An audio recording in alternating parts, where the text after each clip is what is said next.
नवी मुंबईमध्ये शाहू महाराजांचा शाही सत्कार होत आहे। हा सत्कार करत आहेत संभाजी ब्रिगेडचे प्रवीणदादा गायकवाड यांच्याशी मुंबई आउटलुकने केलेली बातचीत। संभाजी ब्रिगेडचं राज्यस्तरीय अधिवेशन 2024 विष्णुदास भावे वाशी नवी मुंबई येथे ठाणे जिल्ह्यात होत आहे। त्यामध्ये आदरणीय शरद पवार साहेब यांच्या हस्ते आणि विजयसिंह मोहिते पाटील माजी उपमुख्यमंत्री यांच्या अध्यक्षतेखाली शाही सत्कार छत्रपती शाहू महाराज जे आत्ता लोकशाही पद्धतीने केंद्रामध्ये खासदार म्हणून निवडून गेले, त्याचबरोबर विजयसिंह मोहिते पाटलांचा सुद्धा सत्कार हा या ठिकाणी त्यांचं जे योगदान आहे राजकारणातलं समाजकारणातलं सहकारचं होणार आहे।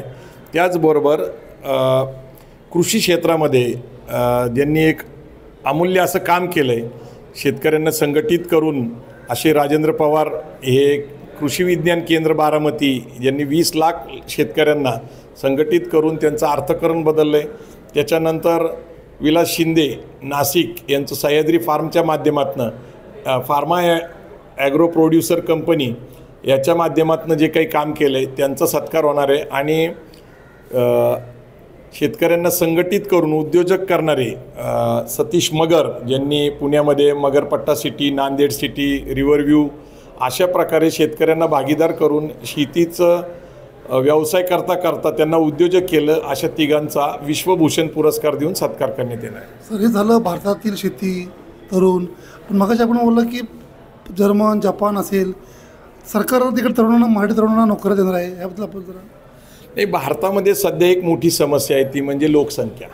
बेरोजगारीची समस्या मागच्या 10 वर्षापासून सातत्याने चालू आहे आणि त्यापूर्वी पण चालू होती। आता शिकलेले तरुण भरपूर आहेत, मग ITI झाली असेल, डिप्लोमा झाला असेल, इंजिनियर असतील, मेडिकल असतील, म्हणजे आता ज्या ज्या कोर्सेस केलेले आहेत असे जवळपास 40% तरुण हे आज बेरोजगार आहे। यांना आम्ही सातत्याने प्रयत्न करत होतो 2018 पासून की परदेशातल्या नोकरीच्या संधी शोधल्या पाहिजे, कारण आपण जागतिकीकरण 1900 ज्या केंद्रीय अर्थमंत्री आहेत त्यांनी सांगितलं की भारतामध्ये $125 अब्ज रेमिटन्स म्हणून परदेशातनं आले।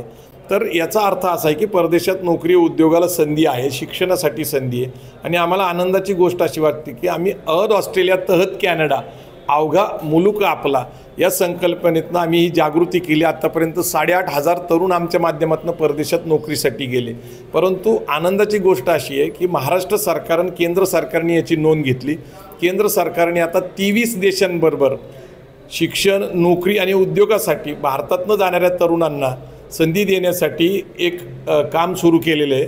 आणि महाराष्ट्र सरकारने आता जर्मनीबरोबर आणि जपानबरोबर, जर्मनीबरोबर 4 लाख आणि जपानबरोबर 5 लाख मॅनपॉवर सप्लायचं एक कॉन्ट्रॅक्ट केलेलं आहे। आणि सगळ्यात आनंदाची गोष्ट अशी की गव्हर्नमेंटच्या माध्यमातून ज्यावेळेस हे केलं जाईल त्यावेळेस तिथं सुरक्षितता राहील, धोका असणार नाही।